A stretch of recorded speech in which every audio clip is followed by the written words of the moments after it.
Hello hello hello everyone, कैसे हैं आप सब।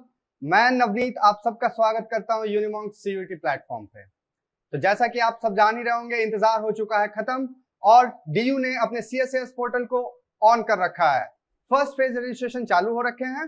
तो आज हम लोग डिस्कस करते हैं कि किस तरीके से आप लोगों को अपने रजिस्ट्रेशन करने हैं और अगले फेजेस जो फेज 2 और फेज 3 तीन फेजेस में आपके पूरे सीएसएस पोर्टल पे आपका रजिस्ट्रेशन होगा और आपकी एडमिशन जो है कंफर्म होगी जब आप तीसरे फेज को भी अच्छे से पार कर लेते हैं तब। तो चलिए फर्स्ट फेज का जो रजिस्ट्रेशन है वो हम लोग देख लेते हैं कि उसमें क्या क्या आपको जरूरतें हैं, कौन कौन से आपको डॉक्यूमेंट्स रखने अपने पास, कौन से प्रोसेस लगने वाले हैं। तो आइए देखते हैं। फर्स्ट फेज में जो है ये आपको सिंपल रजिस्ट्रेशन फेज है, ठीक है, बहुत सबसे इनिशियल फेज है। इसके बिना आपका एडमिशन डीयू में आप सोच भी नहीं सकते हैं, सपना सपना ही रह जाएगा। इसीलिए फर्स्ट फेज जो है आपको बहुत ही अच्छे से भरना है, बहुत ही केयरफुली भरना है और इसमें जो है आपको रजिस्ट्रेशन करना है। आप सीएसएस पोर्टल पे डीयू के एडमिशन साइट पे जाकर के वहां पे इनके सीएसएस पोर्टल पे जाकर के अपना वहां पे यूजर नेम जो कि आपका एप्लीकेशन आईडी होगा और आईडी पासवर्ड वहां पे डाल लेना है जो कि आपका डेट ऑफ बर्थ भी होगा, ठीक है। उसके बाद आपको सीयूईटी डिटेल्स डालने हैं उसमें, जैसे कि जो भी आपका रिक्वायर्ड सीयूईटी डिटेल्स होगा, आपका एप्लीकेशन नंबर, आपका रोल नंबर जो आपने एग्जाम में डाला था, वो सारे ऐसे जितने भी आपके सीयूईटी डिटेल्स होंगे वो आप उसके बाद फिल करेंगे। उसके बाद आता है आपका पर्सनल डिटेल्स। पर्सनल डिटेल्स बहुत इंपॉर्टेंट है, बहुत ज्यादा क्रूशियल है। मेक श्योर कि आप जो भी पर्सनल इंफॉर्मेशन, जो भी आप डॉक्यूमेंट्स उनको फर्निश कर रहे हैं, उनको दे रहे हैं, आप उसके लिए कॉन्फिडेंट हैं और श्योर हैं कि वो सही हैं। जैसे कि आपको पर्सनल डिटेल्स में जो आपको डालने होंगे अपना नाम, पापा का नाम, मम्मी का नाम, उसके बाद जो भी आपके जो भी वहां पे रिक्वायरमेंट्स होंगे।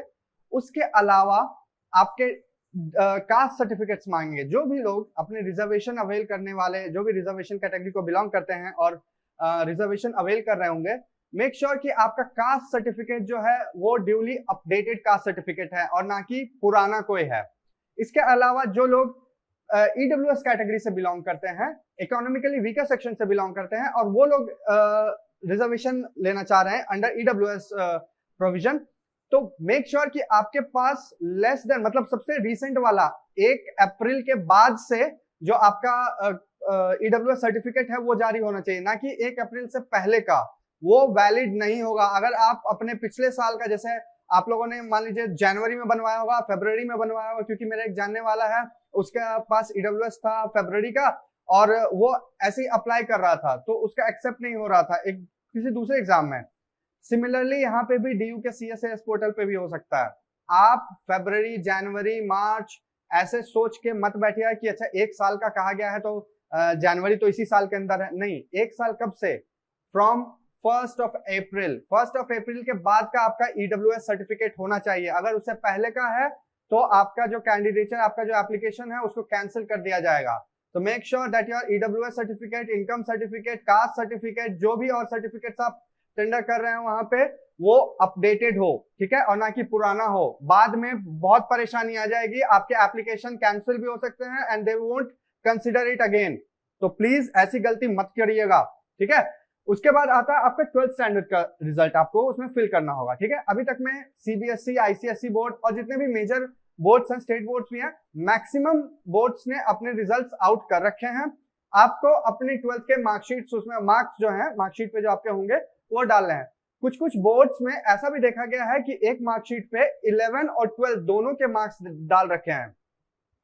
आपको वहां पे सिर्फ और सिर्फ 12 के मार्क्स डालने हैं, ना कि 11 का भी डाल दीजिए क्योंकि आपके मार्कशीट पे है दिया हुआ, ठीक है। तो आप सिर्फ और सिर्फ 12 का मार्क्स ही अपलोड करेंगे।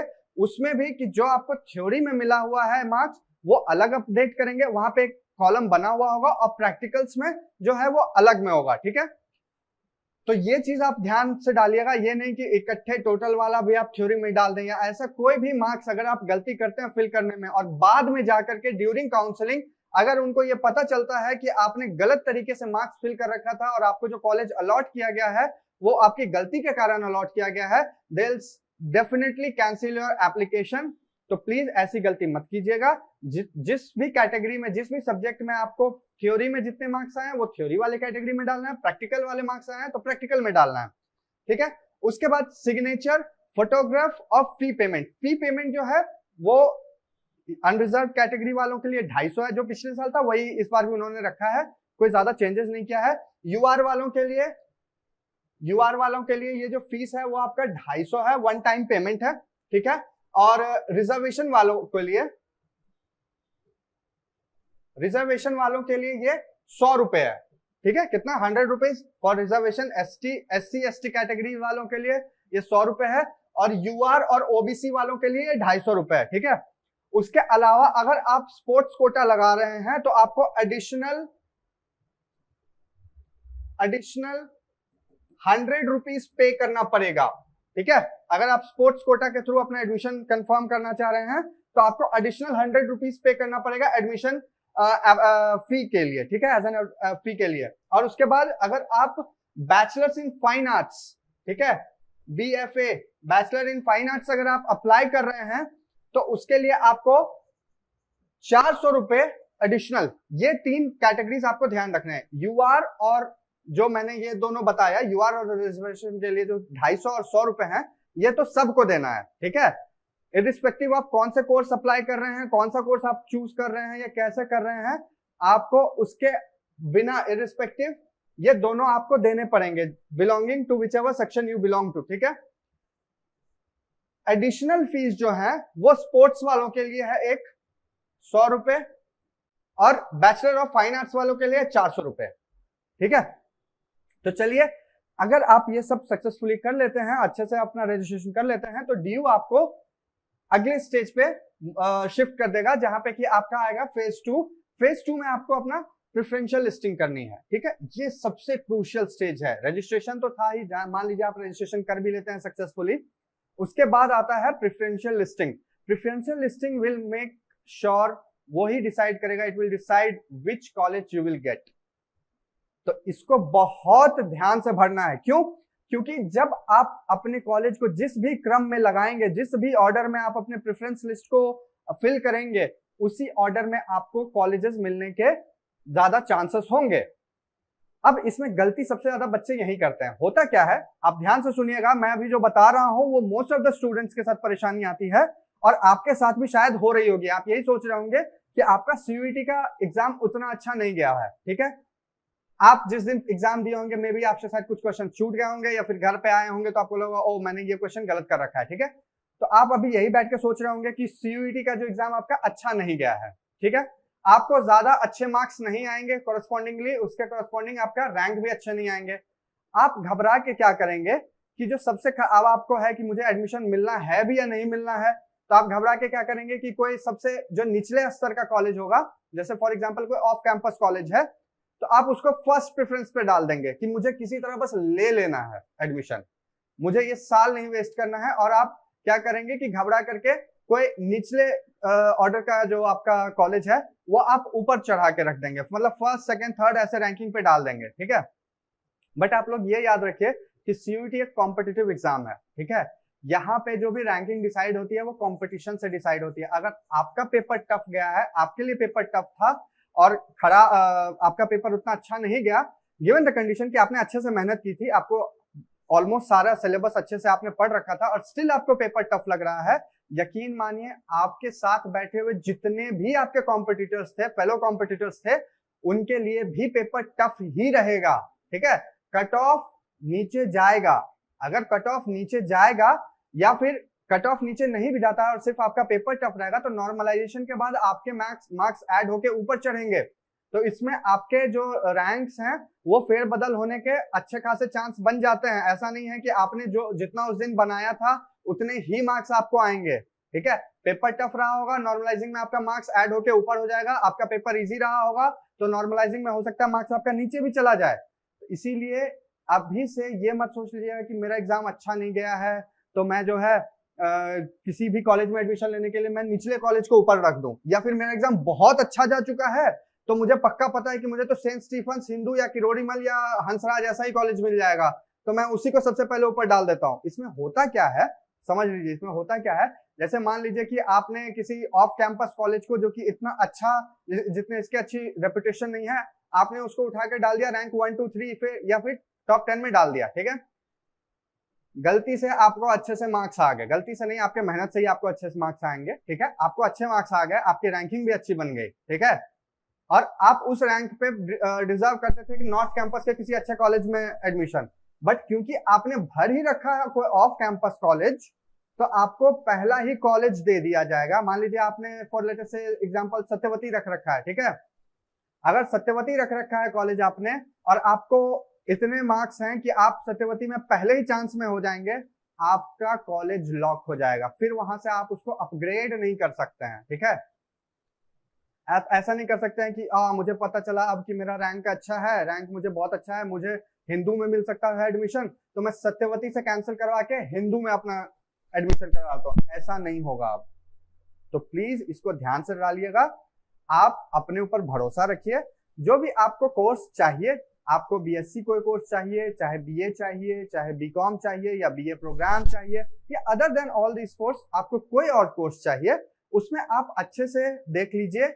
हमारे चैनल्स पे भी आपको अच्छे से प्रेफरेंशियल लिस्टिंग के बारे में बताया गया है, बहुत ही रिसर्च करके बताया गया है कि कौन से कॉलेजेस अच्छे होते हैं, और जो सबसे टॉप डिमांडिंग कॉलेज हैं अभी पूरे डीयू में, north campus south campus both including, दोनों में से जो सबसे अच्छे हैं उसके अकॉर्डिंग ही आप डालिए। मे बी मान लीजिए आपने डाल दिया है सेंट स्टीफेंस और हिंदू, ठीक है, और आपका पहला काउंसलिंग में आपको वो दोनों ना मिलके ऑफ कैंपस का या साउथ कैंपस का आचार्य नरेंद्र देव या फिर पीजीडीएवी ऐसे कोई कॉलेजेस मिल जाते हैं, ठीक है, वहां पे आपको अपग्रेड करने का ऑप्शन रहेगा। क्यों? क्योंकि आपने पहले दो रैंकिंग्स में क्या डाल रखा है, सेंट स्टीफेंस और हिंदू, और वहां पे सीट अभी बचे हुए हैं, तो अगली बार जब काउंसलिंग होगा तो आप यहाँ पे जैसे आप मान लीजिए आचार्य नरेंद्र देव में हैं या फिर और कोई उनसे नीचे कॉलेज, ऐसा नहीं कि आचार्य नरेंद्र देव खराब कॉलेज है या फिर और भी जो साउथ कैंपस में कॉलेज है वो खराब है, बट वही होता है ना, रेपुटेशन वाली बात होती है। डीयू में north campus is like dream destination. जो भी स्टूडेंट्स सिंपल ग्रेजुएशन करना चाहते हैं इंडिया में और वो डीयू में आना चाहते हैं, तो उनके लिए ड्रीम डेस्टिनेशन होता है नॉर्थ कैंपस, सब जानते हैं ये। तो अगर आपको किसी साउथ कैंपस या ऑफ कैंपस कॉलेज में मिल गया है जो कि आपने मान लीजिए 6th या 7th पे डाल रखा था या फिर उससे भी नीचे डाल रखा था, वो मिल रखा है, आपके पास एक ऑप्शन रहेगा, आप उसको फर्दर अपग्रेड कर सकते हैं, जो कि यहाँ पे हो सकता है select the college course preference according to your ranking, ठीक है, know about DU college and the cut offs once selected by the preference students would not be able to upgrade।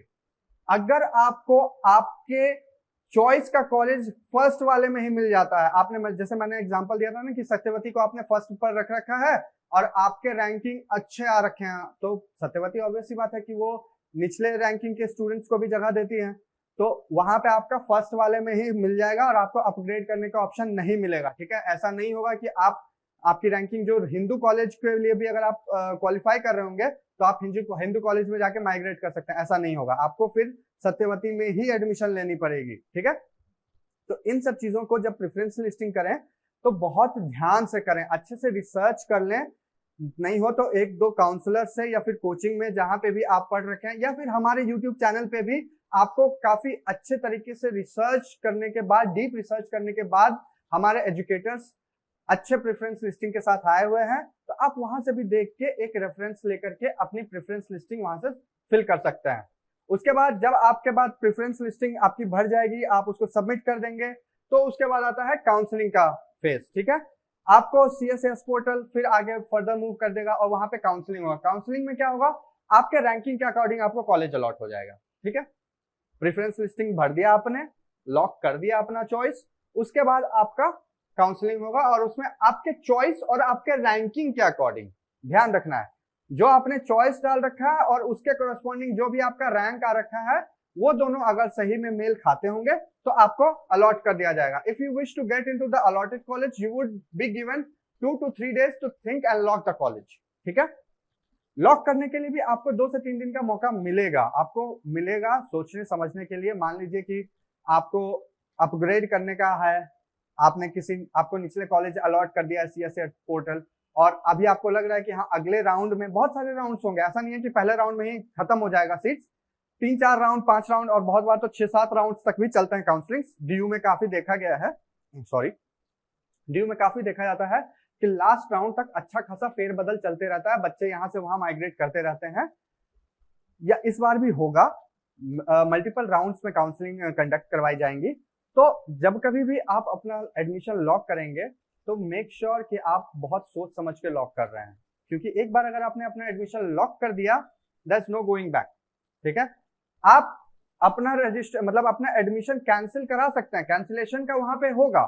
ठीक है, कि आप अपना कैंसिलेशन करवा लिया, आपको आपके कॉलेज फीस जो एडमिशन फीस थी वो वापस मिल जाएगी, बट रजिस्ट्रेशन फीस नहीं मिलेगी। That is not refundable, that is non refundable fees. ठीक है, there would be multiple round of counselling depending on the number of seats available. जैसे कि पहले परसेंटेज बेसिस पे जब एडमिशन होते थे उस समय भी आपके मल्टीपल राउंड्स ऑफ काउंसलिंग होती थी, वैसे ही इस बार भी आपके मल्टीपल राउंड्स ऑफ काउंसलिंग होगी अंटिल एंड अनलेस कि all the seats get filled. ठीक है, लास्ट जो है आपके पास एक ऑप्शन रहता है कैंसिलेशन का। ठीक है, कैंसिलेशन का जब आपके पास ऑप्शन रहता है, मान लीजिए कि आपको कोई कॉलेज में एडमिशन मिल गया है और आपको अपग्रेड करवाना है, तो आप इस कॉलेज से माइग्रेट कर सकते हैं, या फिर आपको डीयू में आप एडमिशन ले रखे हैं किसी निचले कॉलेज में, but you find that you have got a seat in JNU as well, या फिर बीएचयू में मेन कैंपस में आपको मिल रखा है, या फिर इंडिया के और भी किसी अच्छे यूनिवर्सिटी में अच्छे कोर्स में आपको एडमिशन मिल रखा है, तो आप अपना एडमिशन कैंसिल करवा सकते हैं। ऐसा नहीं है कि एडमिशन कैंसिल नहीं होगा, बिल्कुल आप करवा सकते हैं अपना एडमिशन कैंसिल। उस कंडीशन में आपको कॉलेज फी रिफंड हो जाएगा, जो भी आपने एडमिशन के समय में दिया होगा, कॉलेज फीस, ट्यूशन फीस या कुछ भी ऐसा फीस जमा किया होगा, वो आपको रिफंड हो जाएगा। बट रजिस्ट्रेशन फीस जो 250 रुपए आपने पे कर रखा होगा अंडर यूआर मतलब अनरिजर्व कैटेगरी ऑन ओबीसी, या फिर 100 रुपए पे कर रखा होगा अंडर एससी एसटी कैटेगरी, या उसके बाद स्पोर्ट्स कोटा के लिए एडिशनल 100 रुपए, और बैचलर ऑफ फाइन आर्ट के लिए आपने एडिशनल 400 रुपीज पे कर रखा होगा, वो सारे फीस आपको रिफंड नहीं किए जाएंगे। उसके अलावा यदि आपने कोई भी फीस दे रखी है किसी भी कॉलेज में या इवन यूनिवर्सिटी में भी, वो आपको फीस रिफंड कर दी जाएगी। तो ये आपको ऐसे ध्यान रखना है, इन सारी बातों का ध्यान रखना है। और जब आप रजिस्ट्रेशन या प्रेफरेंशियल लिस्टिंग करें तो बहुत सोच समझ करके रिसर्च कर लें, एक दो यूट्यूब चैनल्स को फॉलो कर लें। आप हमारे पास भी आ सकते हैं, हम भी अच्छे से आपकी काउंसलिंग करके प्रेफरेंशियल लिस्टिंग आपके अच्छे से बना सकते हैं। ऐसी और इंफॉर्मेशन वीडियोस के लिए हमारे साथ बने रहें। Do not forget to like, follow and subscribe. Thank you.